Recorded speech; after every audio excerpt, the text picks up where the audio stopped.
11 5G stocks to invest in India in 2021, जो multibagger बन सकते हैं ये पूरे डेकेड में, यानी 2021 से लेकर 2031 तक। दोस्तों 5G एक हमारी एक नेसेसिटी बन गया है। हमारी पहले तो एक इच्छा होती थी कि 5G हो, हमारा इंटरनेट तेज हो, बट अभी वो एक नेसेसिटी बन गया है, जनरल वांट बन गया है, लोगों को वो चाहिए। बिना अभी लॉकडाउन की वजह से लोगों ने एक बहुत ही बड़ा अचीवमेंट मार्क अचीव किया है, and that is why the internet providers and the internet consumption people have gradually been increased, एंड आने वाले समय में ये और भी बढ़ेगा। सो दोस्तों सबसे पहली जो कंपनी है वो हमारे पास तेजस नेटवर्क है। ये कंपनी टेलीकम्युनिकेशन इक्विपमेंट्स मैन्युफैक्चर करती है और ये लाइसेंस को भी एक्सपोर्ट करती है। ये बहुत सारी कंट्रीज में अवेलेबल है और इसका 52 वीक परफॉर्मेंस भी बहुत अच्छा है। इसने अपने पास्ट ईयर में बहुत अच्छा परफॉर्मेंस दिया था। The script of Tejas is standing nearly close to its 52 week high. अपने 52 वीक हाई से बहुत ही उसके आसपास ही ट्रेड कर रहा है और 52 वीक लो से बहुत दूर है, क्योंकि इसका 52 वीक लो ही 30 है और इसका 52 वीक हाई 221 है, जो हमें इसका 10x गुना देखने मिलता है। सो इसका 52 वीक हाई अपने 52 वीक लो से बहुत दूर है और अभी ये अपने ऑल टाइम हाई के आसपास ट्रेड कर रहा है, जो हमें बताता है कि ये कभी भी इतना ज़्यादा नीचे नहीं गिरेगा, which is a stable stock और सबसे ऊपर हमारी लिस्ट में है। सो इन्होंने क्या बताया, ICICI सिक्योरिटी ने तेजस नेटवर्क को बाइंग की रिकमेंडेशन दी है, 235 का टारगेट बताया है विद अ रिसर्च रिपोर्ट। तो इन्होंने क्या बताया है, वो 221 के आसपास ट्रेड कर रहा है और 235 का शॉर्ट टर्म टारगेट है। दोस्तों अभी बढ़ते हैं टेक महिंद्रा की तरफ। सेकंड स्टॉक ये भी बहुत इंपॉर्टेंट है। Company is in the information technology space offering, और ये एक बेस्ट एक्सपर्टीज है IT सेक्टर के अंदर भी बहुत अच्छा इसने पकड़ जमा के रखा है। सो अगर आप ऐसा कोई स्टॉक ढूंढ रहे थे जो IT सेक्टर के अंदर और साथ साथ टेलीकॉम सेक्टर के अंदर हमें काम करके दे, so this Tech Mahindra thing is very really gonna help you. ये बहुत ही अच्छा आपको स्टॉक मिलेगा, 2 in 1 आपको कॉम्बो देखने मिलेगा। इसका 52 वीक परफॉर्मेंस भी बहुत अच्छा है। ये अपने 52 वीक हाई से अराउंड उसके आसपास ही ट्रेड कर रहा है और इसका 52 वीक लो जो है वो 52 वीक लो 500 है और वहीं पर 52 वीक हाई 1000 है। तो हमें 52 वीक हाई एक बड़ी ही अच्छी जगह पर देखने मिल रहा है। और जो बड़े बड़े ब्रोकर्स हैं जिस तरह से ICICI securities, Axis securities, HDFC securities, Nirmal bank, Sharekhan, Geojit, इन्होंने बड़े बड़े टारगेट्स दिए हैं, अराउंड 1100 टू 1140 के टारगेट्स दिए हैं, जो इसको अचीव करना कुछ भी ज़्यादा बड़ी बात नहीं है। हमें तो पूरे डेकेड के बारे में बात करनी है। सो दोस्तों लास्ट में मैं अपना कंक्लूजन बताऊंगा, इसीलिए मैं आपको सबसे पहले सारे स्टॉक्स बता रहा हूँ। सो दोस्तों एट द थर्ड नंबर हमारा जो आता है वो इंडस टावर्स आता है। ये है ना, इंडस टावर्स जो है वो वोडाफोन PLC और भारती एयरटेल का जो मर्जर है उससे हुआ है। इसको पहले भारती इंफ्राटेल के नाम से जाना जाता था और अभी इसे इंडस टावर्स के नाम से जाना जाता है। इसका जो मेजॉरिटी होल्डिंग है वो भारती ग्रुप के पास है और वोडाफोन ग्रुप के पास है, और इसके ग्लोबल बहुत सारे इन्वेस्टर्स हैं जो इसे एक वैल्यू और स्ट्रॉन्ग ब्रांड बनाता है, क्योंकि इसके जो प्रमोटर्स और जो इसके बड़े बड़े जो स्टॉक के इक्विटी है वो बड़े बड़े लोगों के हाथ में है। तो हमें इसके अंदर एक वैल्यू इन्वेस्टिंग का मौका मिलता है, क्योंकि इसके अंदर ज़्यादा वॉलेटाइल मूवमेंट नहीं देखने मिलेगा आपको। ये एकदम स्मूथ टारगेट ये अचीव करता हुआ देखने मिलेगा आने वाले समय में।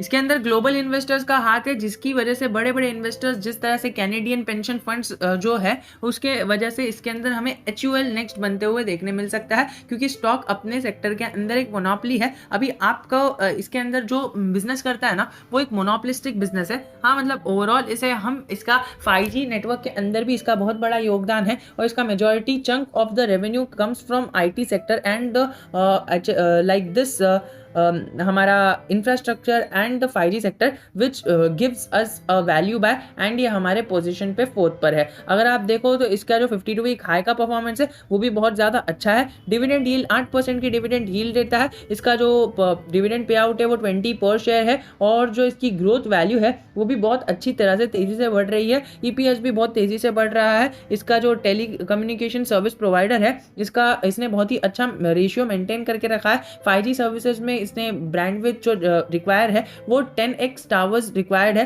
जो एक इसको वैल्यू बाय बनाते हैं, बिकॉज जो रिक्वायर्ड ब्रांडविड्थ रहती है उससे 10x ज़्यादा स्ट्रॉन्गर नेटवर्क ये प्रोवाइड करता है और उसके अंदर भी कोई खामी नहीं रहती है। मतलब जो चीज़ें ये प्रोवाइड करता है ना उससे 10% भी कोई दूसरा जो यहाँ पर हमें कंपनी देखने मिलती है वो नहीं प्रोवाइड करती है। मतलब जनरल जो कंपनीज प्रोवाइड करती है उससे 10 गुना ज़्यादा अच्छा और स्ट्रॉन्ग नेटवर्क ये हमें इंडस टावर्स प्रोवाइड करते हुए देखने मिलते हैं। और हो भी क्यों ना, क्योंकि इतने बड़े बड़े लोगों का हाथ है तो ऑब्वियसली करेगा ही। अभी जो फोर्थ स्टॉक देखने मिलता है वो हमें HFCL देखने मिलता है। कंपनी ने है ना, इसका जो लिस्ट ट्रैक रिकॉर्ड है वो 30 साल से ज़्यादा है, लेकिन वो 30 साल में ना स्टार्टिंग में उसने ऑपरेटर्स का गेम हो गया था and in the very 5 to 10 years उसके अंदर ऑपरेटर्स का गेम था and at the very 20 years ये एक ही रेंज में ट्रैवल कर रहा था। लेकिन अभी ही हाल ही में उसने एक 5-6 महीने पहले अपने 20 ईयर्स के एक जो रेंज है उसको ब्रेकआउट दिया है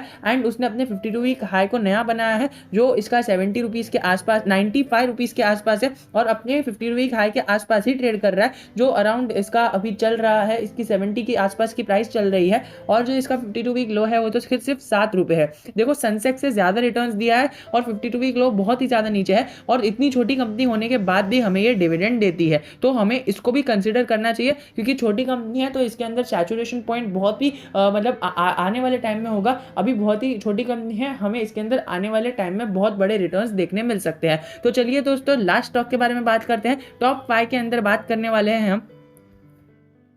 तो जो लास्ट स्टॉक है वो एयरटेल है। अब दोस्तों देखो, अगर 5G का नाम आए और एयरटेल का नाम ना आए, 5G और Airtel are bound to be within each other, तो एयरटेल का नाम ना आए ऐसा तो हो ही नहीं सकता।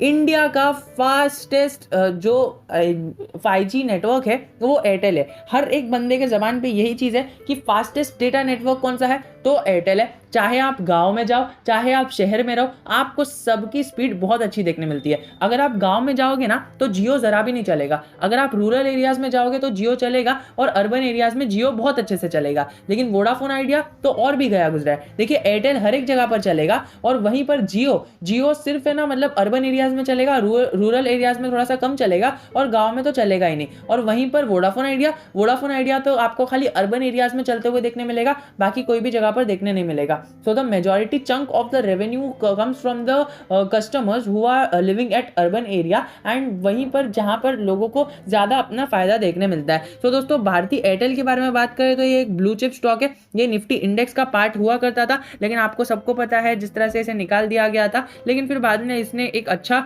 जो रिटर्न्स है वो निफ्टी इंडेक्स से ज़्यादा बना के दिया। इसका जो टेलीकॉम जो सर्विस प्रोवाइडर है वो अपने 52 वीक हाई के आसपास ही ट्रेड कर रहा है, और ये अपने 52 वीक हाई के आसपास सारे स्टॉक्स ट्रेड कर रहे हैं। So I will not be repeating it again and again, because 52 week high के आसपास ही सारे स्टॉक्स ट्रेड कर रहे हैं। अगर हम बात करें तो Geojit PNB Paribas recommends this stock to buy, तो इसका टारगेट जो इन्होंने दिया है वो 737 का दिया है। 4G के टैरिफ हाइक की वजह से इन्हें बहुत ज़्यादा फायदा होने वाला है और हो चुका है, और आने वाले टाइम में भी ये बड़े बड़े प्रॉफिट्स के चक्कर में है, और आने वाले टाइम में हमें इसके अंदर बड़े बड़े प्रॉफिट्स देखने मिल सकते हैं। सो डेफिनेटली अगर मुझे कोई पूछे कि कोई मुझे ब्लू चिप स्टॉक बताओ 5G सेक्टर में, सो आंख बंद करके भारतीय एयरटेल के अंदर इन्वेस्टमेंट चालू कर दो, SIP चालू कर दो, अगर आपको एक ब्लू चिप स्टॉक चाहिए अगर किसी भी टेलीकॉम सेक्टर के अंदर। तो दोस्तों थोड़ा सा नीचे आके कवर कर ही लेते हैं रिलायंस इंडस्ट्रीज को।